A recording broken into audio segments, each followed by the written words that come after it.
Olá, seja bem-vindo a mais essa videoaula.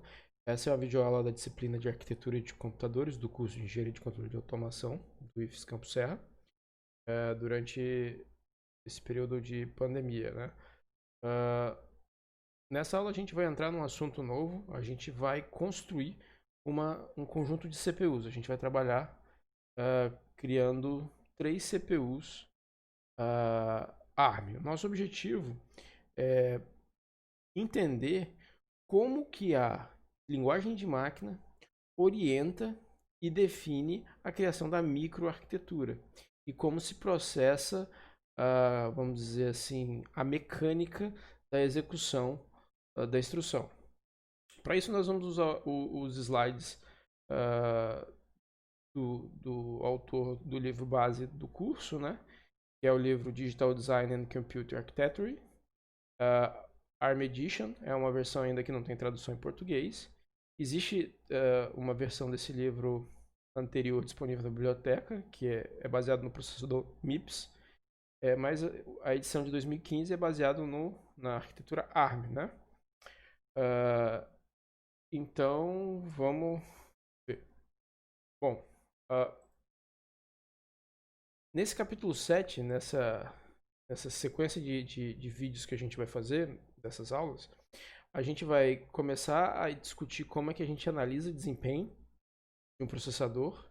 A gente vai ver 3 processadores, 3 microarquiteturas e alguns tópicos especiais, ok? Relacionado a microarquiteturas.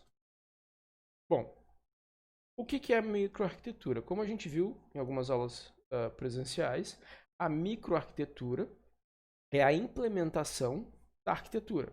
A arquitetura em si, ela é software. Ela define o conjunto de instruções e a forma de manipulação dos operandos das instruções. Com isso, ela vai definir a sintaxe e a semântica de operação de uma arquitetura, de um software, a base de um software. É um conjunto de regras e especificações. A microarquitetura é uma implementação física dessas regras, que habilita a execução das instruções em um tipo de hardware. Se a gente fosse fazer um paralelo com a arquitetura x86, a gente pode dizer que a gente tem a arquitetura x86, que define um conjunto de instruções e regras de manipulação de operandos da arquitetura x86. Essa é a arquitetura. Porém, a gente tem no mercado, por exemplo, 2 microarquiteturas. Arquitetura Intel e arquitetura AMD.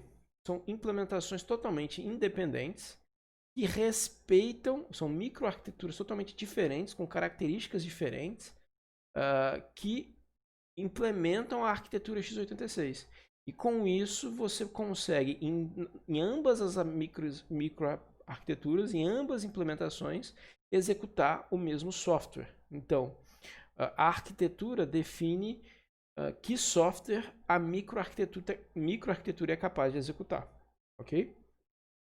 Então você não consegue pegar, por exemplo, um sistema projetado para x86 e colocar ele para executar num sistema, numa microarquitetura ARM, por exemplo, porque é um outro universo, ok? Bom, dito isso, a gente tem que entender que um processador físico, uma CPU, ela é dividida em 2 partes principais. A primeira parte é o data path, ou caminho de dados, né? A parte de processamento em si, né? A parte de manipulação dos dados, que basicamente vai ser composta por um conjunto de blocos, né, funcionais que vão implementar as operações da nossa arquitetura, na nossa microarquitetura. E além disso, a gente tem o nosso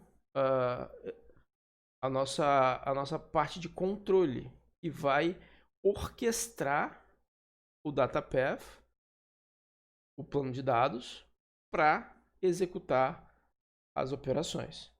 Então seria mais ou menos como o ventríloco e o marionete, né?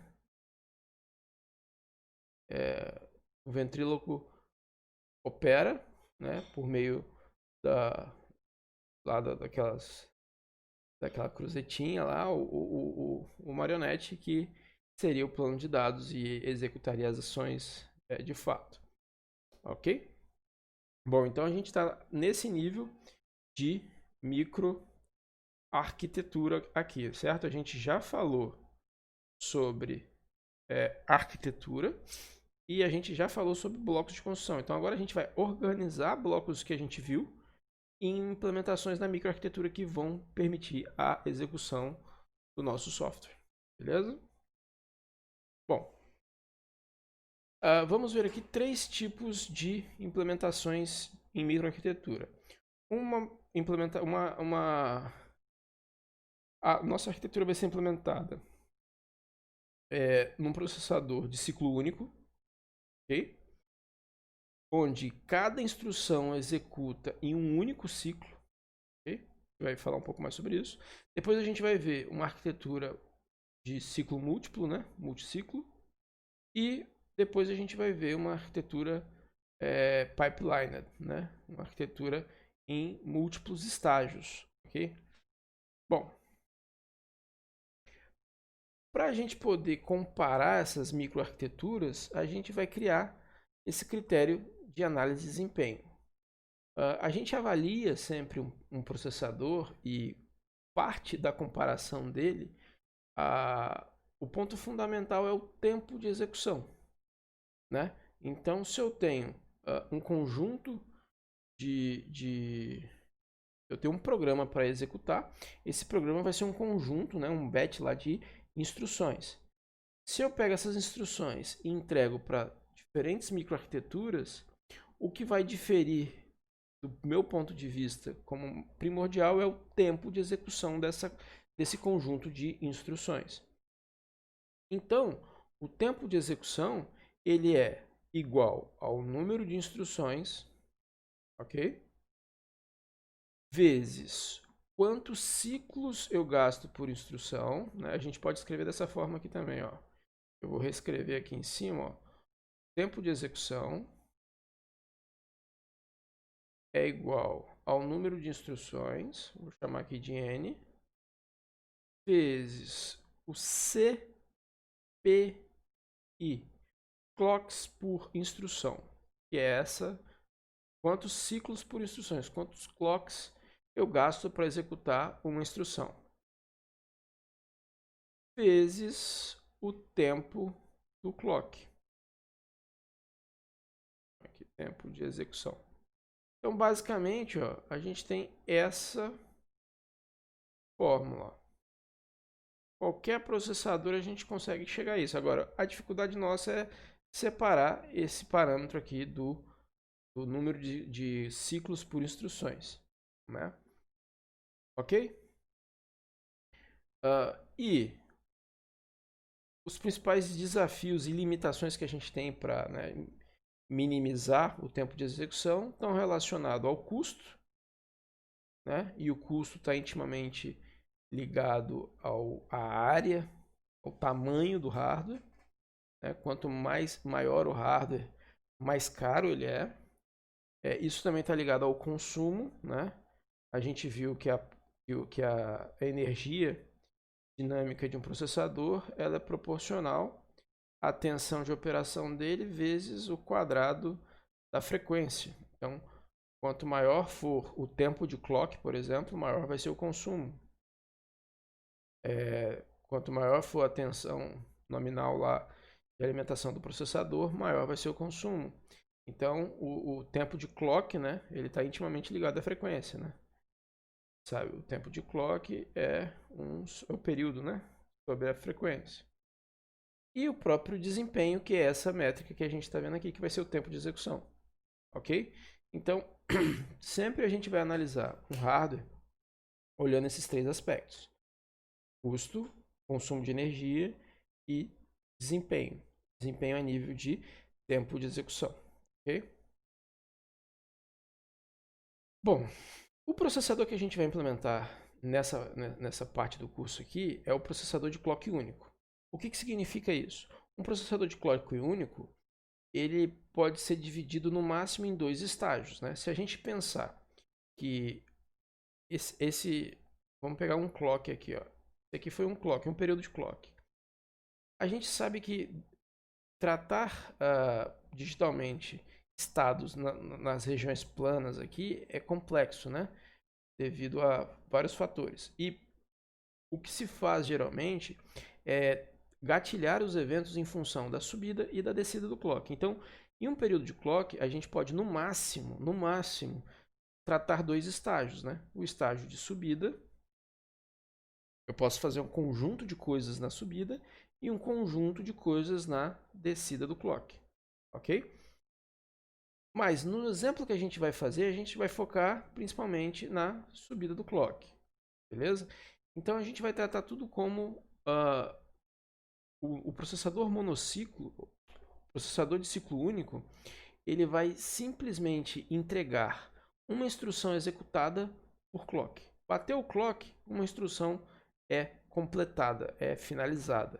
Essa é a característica do processador de ciclo único que a gente vai ver, entendeu?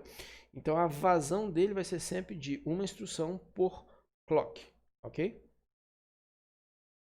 Nesse processador que a gente vai ver, né, por limitações de cunho didático aqui, para a gente poder entender, o objetivo aqui é entender o mecanismo de funcionamento interno. A gente vai ver a implementação de basicamente 7 instruções. Quais são as instruções que o nosso processador vai implementar? Soma, subtração, né? Aqui são instruções no padrão ARM, AND, OR, ok? Essas vão ser as instruções de processamento de dados. Instruções de memória a gente vai implementar apenas a LDR e a STR. A LDRB e a STRB não vão ser implementadas. E a gente vai implementar o branch. Então, a gente vai conseguir basicamente manipular a memória, ok? Fazer operações lógicas e aritméticas e ramificações, né? Jumps, branches, ok? Então, a gente vai começar a implementar um processador implementando esse conjunto.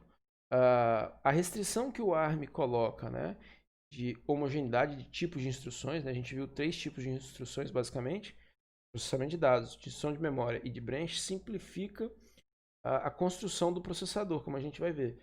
E a gente vai ver aqui um processador que pode ser implementado e eventualmente a gente vai implementar ele a nível de simulação, mas poderia ser sintetizado tranquilamente. Mas tem uma limitação de instruções, só vou implementar essas instruções. Então, a nível de software, seria um software bem limitado que rodaria nele.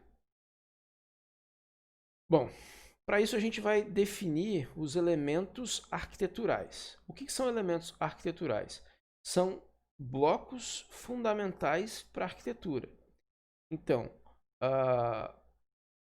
a gente tem basicamente o estado arquitetural, ou seja, quando eu falo estado, imagine que é a foto, ou seja, se o clock para, seria uma foto congelada de um momento. O conteúdo de todos os registradores naquele momento é o estado arquitetural, ok? Junto com o registrador de status, que vai definir a saída das flags, ok? Além disso, outro elemento de estado, outro elemento de estado arquitetural é o estado da própria memória. Então, o estado da CPU define o contexto de execução e o estado da memória define as instruções em execução. Bom, então, os elementos de estado arquitetural que a gente vai partir, a gente vai usar um registrador, beleza? Na verdade, 2, né? Esse aqui a gente vai usar também para guardar o status da ULA. Esse registrador, ele serve, por a gente estar trabalhando aqui no processador e o PC indicar sempre a próxima instrução, o PC ele vai ficar armazenado também num registrador, né? Então, ó, isso aqui é um registrador.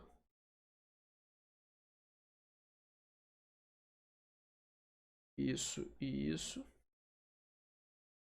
Uma memória, né? Elemento arquitetural. No caso aqui, ó, repara, a gente tem duas memórias. Memória de instrução e memória de dados. Por quê? Porque lembra que a gente quer fazer a execução de uma instrução em uma subida de clock? Para fazer isso, eu não consigo acessar a instrução e os dados se elas estiverem em um clock só, se elas estiverem no mesmo local. Eu tenho que separar elas.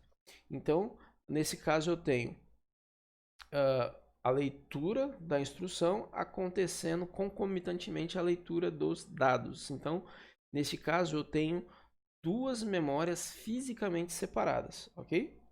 Uma memória só com as instruções e uma memória só com os dados que serão manipulados. E por fim, a gente vai ter lá uma SRAM com o nosso banco de registrador, ou register file.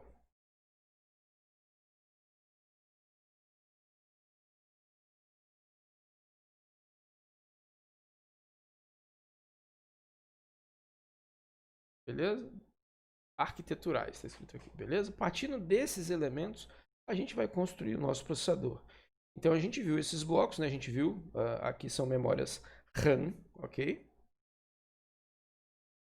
A gente vai partir do princípio que são memórias do tipo RAM. E é basicamente aqui. E outra característica importante dessas memórias. A leitura delas acontece de forma combinacional, independente do clock. Então, uma vez que o endereço de um conteúdo surge aqui, o endereço de uma determinada posição surge na entrada, o conteúdo dessa posição aparece na saída, independente do clock.